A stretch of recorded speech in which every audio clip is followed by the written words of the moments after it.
बिस्मिल्लाहिर्रहमानिर्रहीम अस्सलाम वालेकुम दोस्तों। तो एक नई वीडियो के साथ शुरुआत करते हैं। एक हिंदू लड़का पंडित से दो सवालों के जवाब पूछने लगा। पहला सवाल उसका यह था कि हिंदुओं का धर्म यानी सनातन धर्म का सबसे पहला लीडर कौन था, और दूसरा सवाल उसका यह था कि हिंदू जब मरता है तो उसको जलाते क्यों हैं, और बाकी मज़ाहिब जो होते हैं मुसलमान वो उसको दफनाते हैं।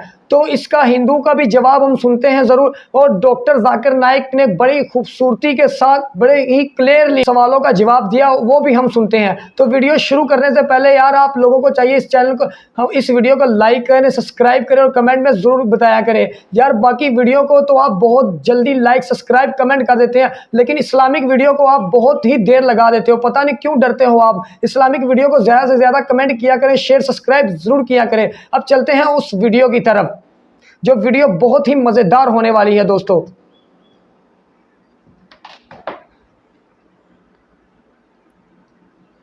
क्रिश्चियन धर्म के जीसस क्राइस्ट हैं, इसीलिए तरह हिंदू धर्म के फाउंडर कौन है, सनातन धर्म के फाउंडर कौन हुए? स्वयं भगवान श्रीमन नारायण, स्वयं भगवान। मिट्टी में दफन करना अच्छा होता है, जलाना अच्छा होता है, या गंगा जी में समाधि देना? जलाना, अंतिम संस्कार। गुरुजी मेरा एक छोटा सा प्रश्न है, जैसे कि हमारे बुद्धिज्म धर्म है उसके फाउंडर गौतम बुद्ध हैं, क्रिश्चियन धर्म के जीसस क्राइस्ट हैं, इसीलिए तरह हिंदू धर्म के फाउंडर कौन है, सनातन धर्म के फाउंडर कौन हुए? स्वयं भगवान श्रीमन नारायण, स्वयं भगवान, भगवान श्रीमन नारायण ही है।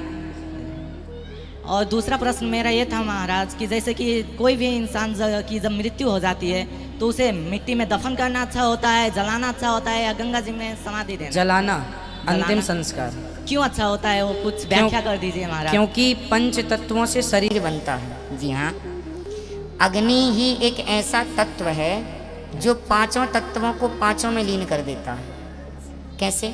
कैसे? जैसे हम जलते हैं, जब कोई मरने के बाद जलता है, जी हाँ, तो शरीर में जो अग्नि तत्व है, अग्नि में जलने से वह अग्नि तत्व अग्नि में मिल गया। बोलो हाँ। हाँ। वायु तत्व निकल के वायु में मिल गया। बोलो हाँ। हाँ। जल तत्व भाप बन के उड़ गया। जी हाँ। हाँ। बचा आकाश तत्व, तो आकाश तत्व आकाश में, फिर बची मिट्टी तत्व तो राख बच गई। जी हाँ। अब आप किसी को जमीन में गाड़ देंगे तो जमीन में गाड़ने के बाद मिट्टी तत्व, पृथ्वी तत्व तो पृथ्वी में मिल जाएगा, जल तत्व जल में मिल जाएगा, पर मिट्टी के अंदर आकाश तत्व कैसे मिलेगा? पहला, ठीक है। दूसरा तत्व अग्नि तत्व मिट्टी के अंदर कैसे मिलेगा? इसलिए वह मरने के बाद तो फिर सब हड्डियां गल ही जाती हैं जमीन में गाड़ने पर फिर भी अग्नि का मतलब होता है कि आग है कि पांच तत्व जाकर पंच तत्व में मिल जाएं, उसके लिए अग्नि। दोस्तों पंडित के तो सारे जवाबात आपने सुन लिए और सारी बातें आपने सुन ली है। अब वीडियो में डॉक्टर जाकिर नाइक साहब की भी बातें आप बड़े गौर से सुनिए, क्योंकि जब वीडियो पूरी देखेंगे तो ही आप लोगों को समझ आएगी पूरी ही बात।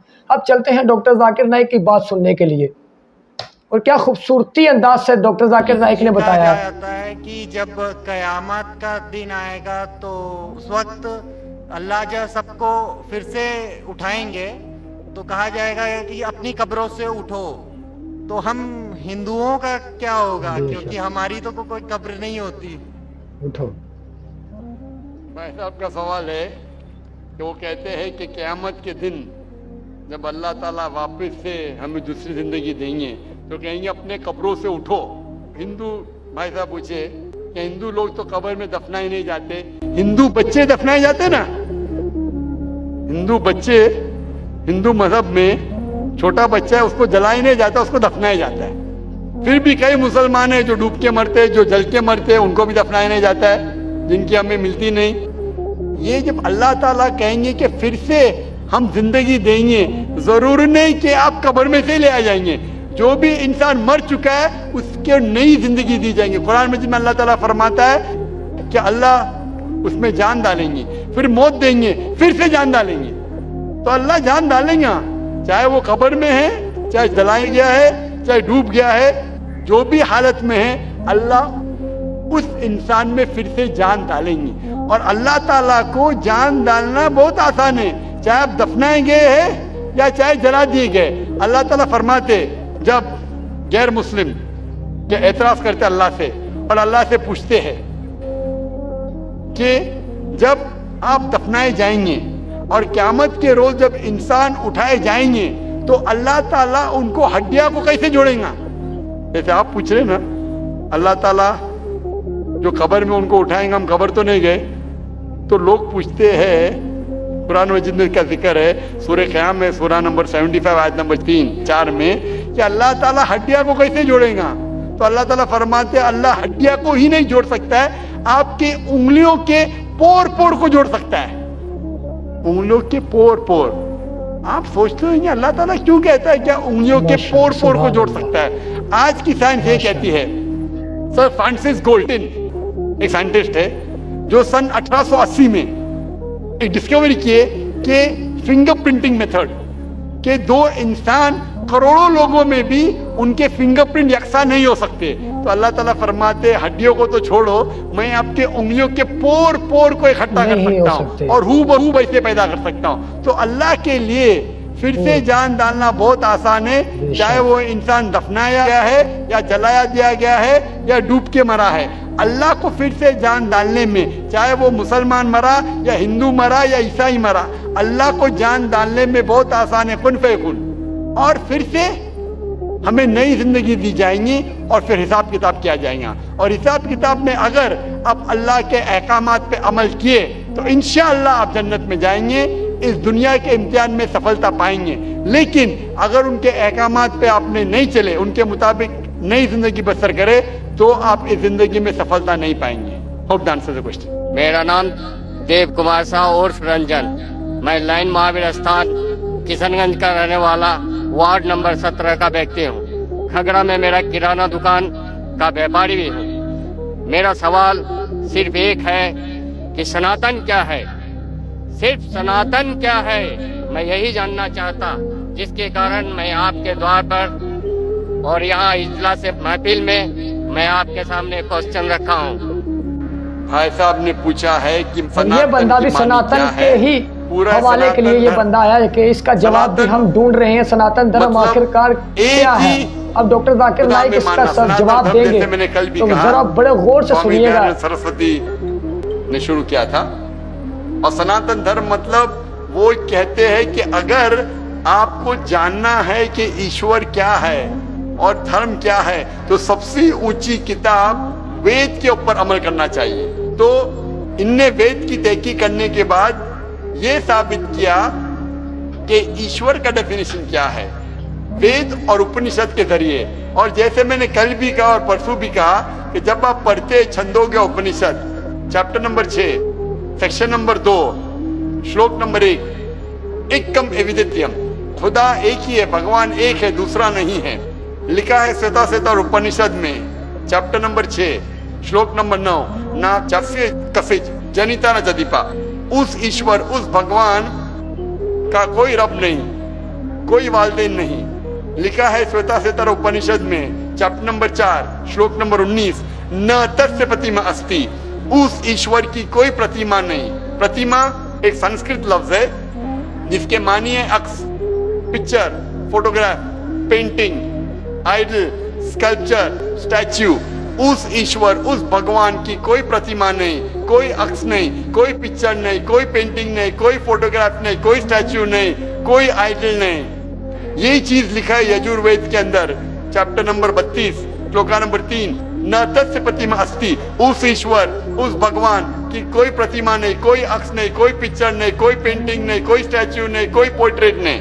और जो ब्रह्मा सूत्र हिंदुइज्म का, एकम ब्रह्म द्वितीया नास्ते नैना नास्ते किंचन, भगवान एक ही है, दूसरा नहीं है, नहीं है, नहीं है, जरा भी नहीं है। तो अगर आप ये जान ले कि भगवान एक है, उसका अक्स नहीं है और सिर्फ उसी की इबादत करना चाहिए, ये मेन ऑब्जेक्टिव है सनातन धर्म का। तो आप समझ चुके सनातन धर्म क्या है भाई साहब? फिलहाल कुछ बोलना चाहेंगे? हाँ बोलिए भाई साहब। सनातन धर्म एक में मानव रूप में इस धरती पे आता है, वो सनातन होता है। और सनातन का कोई धर्म नहीं होता, भगवान एक होते हैं, उसकी शाखाएं होते हैं। जैसे एक वृक्ष पे उसके टहनियां होती है, उसके पत्ते होते हैं, उनमें फल होते हैं, उसी तरह धर्म में भी सनातन, हर व्यक्ति इस धरती पे जो भी जन्म लिया है वो सनातन है। उसका ऊपर वाले को मानने वाला जो व्यक्ति होता है उसकी शाखाएं अनेक होते हैं। भाई साहब ईसाई है, भाई साहब, जो भी आप बात करते हैं, मैं जो बात करता हूँ हवाला देता हूँ, वेद यजुर्वेद चैप्टर 32 श्लोक नंबर 3। कुछ भी बोलूं, मैं बोलूं 2 + 2 5, 2 + 2 6, तो मुझे हवाला तो देना पड़ेगा ना। आप जो बोल रहे कुछ लिखा है मनुस्मृति, इसके अंदर जानता हूं मैं जो बात कर रहा हवाला देके एकदम ब्रीफ में कह रहा हूं। आप जो बोल रहे, मैं ये नहीं जानना चाहता हूं आप क्या मानते हैं। इसीलिए मैंने कहा कि धर्म को जानने के लिए धर्म के मानने वालों को मत देखो, धर्म के शास्त्रों को देखो। तो मैं यह सुनने के लिए नहीं आया हूं आप क्या मानते हैं सनातन धर्म में। मैं ये जानना चाहता हूं आपकी धार्मिक किताबें क्या कहती है। अगर मैं हर एक की बात सुनने लगूं, या लाखों लोग हैं, 5 से 10 लाख का मजमा है, कि वो क्या कहना चाहता है, तो फायदा क्या है। आप समझ रहे ना। तो जो भी आप जवाब देते हैं, अगर आप कहते हैं तो आप हवाला भी दो। आप हवाला दो भगवत गीता का, उपनिषद का, वेद का, फिर बात करो। खाली बात करने में क्या फायदा। हवाला दीजिए, बात कीजिए, फिर आपको पता चलेगा क्या सही और क्या गलत। तो यार वीडियो बड़ी ही कमाल की, बड़ी ही जबरदस्त थी, बड़ी मालूमाती बातें थी। ये जो हवाले डॉक्टर जाकिर नाइक ने सनातन धर्म के बारे में बताया, ये आप लोगों की मजहबी किताबों का हवाला डॉक्टर जाकिर नाइक ने दिया है। अगर इस बातों को आप लोगों को एक्सप्लेन कर रहा है, आप लोगों को बता रहा है कि यार ये आप लोगों की मजहबी किताबों से ही मैं हवाले दे रहा हूँ आप लोगों को, मैं खुद से ये बातें नहीं कर रहा। अगर फिर भी आप लोग इस बातों पर, फिर भी अगर आप इस बातों को समझ नहीं रहे, फिर यार हम कुछ नहीं कर सकते। तो आप लोग खुद ही अपने ही धर्म में उलझे हुए हो। तो इसलिए फिर मैं जा रहा हूं। अल्लाह हाफिज।